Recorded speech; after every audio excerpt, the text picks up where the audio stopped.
What's up, y'all? I'm Jay Hawk. Welcome to our Deadly Class review / recap, because I'm realizing now that I'm doing quite a bit of recap in these things. So we'll just start calling this a recap as well. So right now we're going to be doing Deadly Class episode 5.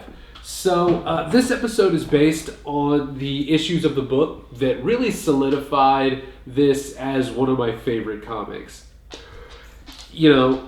This feels like the most important episode yet. Really, I wouldn't say it's the best episode of the series so far, but it's definitely a strong one. It really is really where a lot of the plot lines are either going to become closed or opening more. So let's move along into it.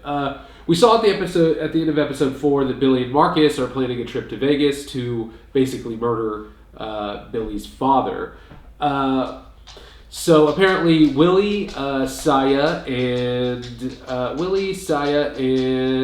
oh God, why am I drawing a blank here? Willie, Maria, and Saya all go with them on this trip to Vegas. On the way, they stop by. Let's see. They stop by a hippie bar in their search for drugs on the trip. And I will say, as they're driving to Las Vegas, obviously there's a lot of this that feels like it's very reminiscent of Fear and Loathing to some extent. They have the top down and they're all driving to Vegas. It's desert landscape, and they drive into this hippie bar. And I also really like the ensemble here. Right now, these feel like the 5 most important characters. Marcus being the main character, Saya, Maria, Willie, and Billy. So I really did like this ensemble for the episode. They stop by this hippie bar, and Marcus eventually tries to buy some acid from this hippie there. And he's ripped off. They take the acid. It's not good. And so eventually when they're approached later on by a hippie who has some other acid, and he's like, here, take these for free, and if you like it, come back and buy more from me. So Marcus, thinking this is just some sort of scam, takes 7 hits of acid. Everybody else only takes 1. He grabs this full sheet and just pops it. And this was obviously a huge mistake. I will say that, it gets overbearing a lot at this point, because a lot of these like drug-filled episodes of TV shows and movies, it really just becomes kind of self-indulgent, like how much craziness, how cool, what kind of things can we put in here to make it really sell the episode, But I did like, so it does kind of get that way, but I really respect how many different animation styles they used. That's what made it so interesting, and that's what made it different from a lot of these other episodes and in movies. You see obvious drug trips, the different types of animations are really what sold it. It made it different, But that doesn't mean I didn't enjoy it. I did enjoy the episode. It just wasn't my favorite. Let's see. I could go into some of the things he saw on the trip, like seeing his mother and he and himself hallucinating Master Lin in the casino with him. But I really think you should just watch the episode. View some of these animation styles and just kind of get an opinion for it yourself. While he's tripping, he ends up in an elevator in one of these casinos, and that's where Chester finally catches up to him. And unfortunately, it's not part of the trip. It's not a hallucination. Chester is there in the elevator with a 7-hit acid Marcus, So Chester stops the elevator, and I found this to be a bit weird. He decides he's not going to kill Marcus just yet.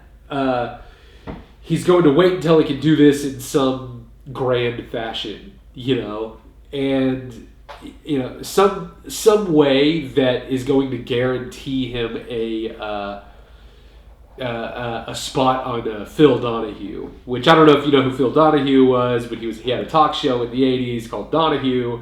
So there you go. Chester does not want to kill Marcus. He's going to save it until he can do it in some larger fashion, which I'm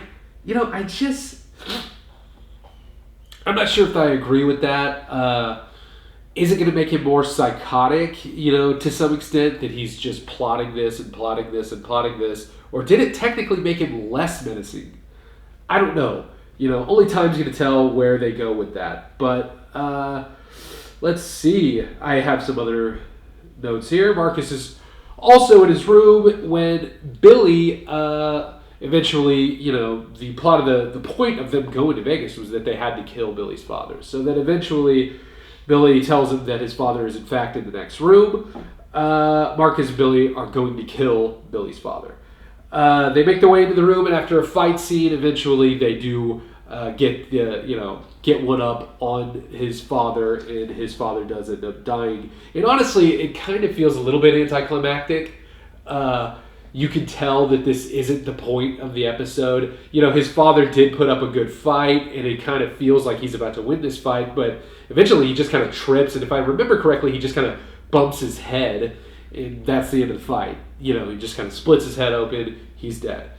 So there is something a little bit anticlimactic about the whole fact that they're going there to kill his father, and then when they get there, he just kind of dies. So whatever.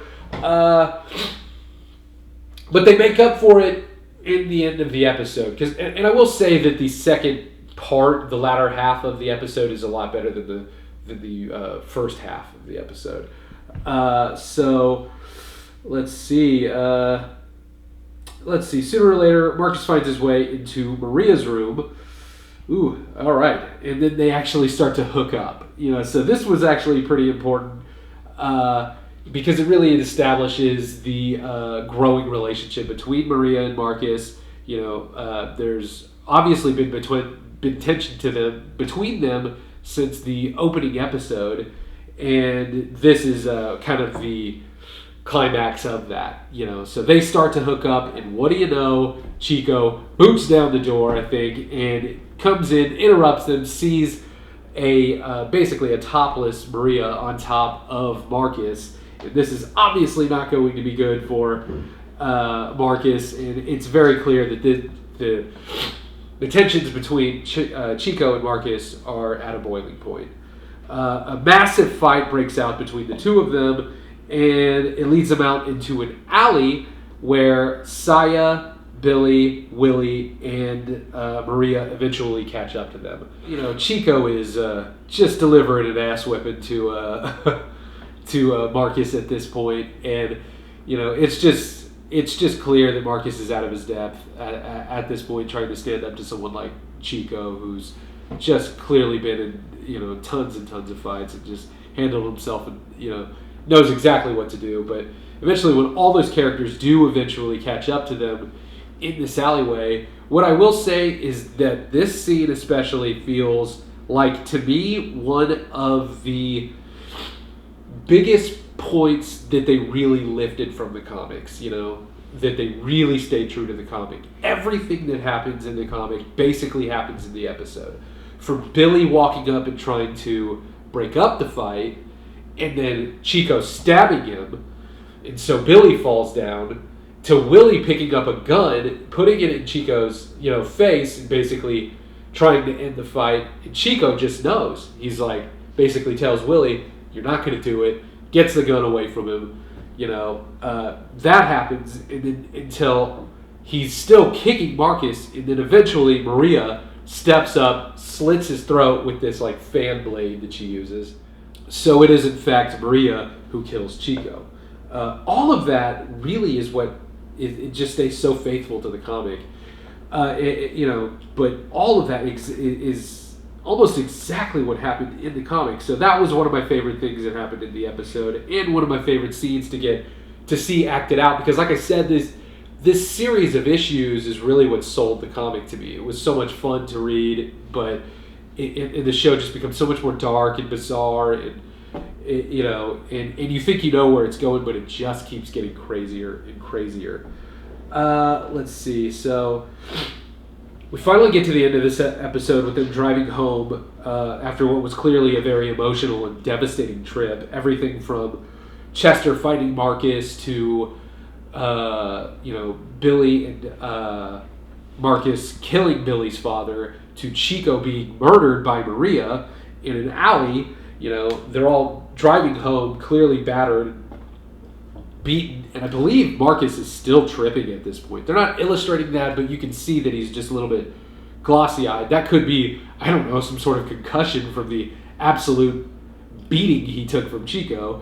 But, they're in the back seat, and it's Maria right next to him, and she's clearly comforting him until eventually they kiss, and Saya sees it in the rearview mirror, which kind of visibly upsets her to some extent.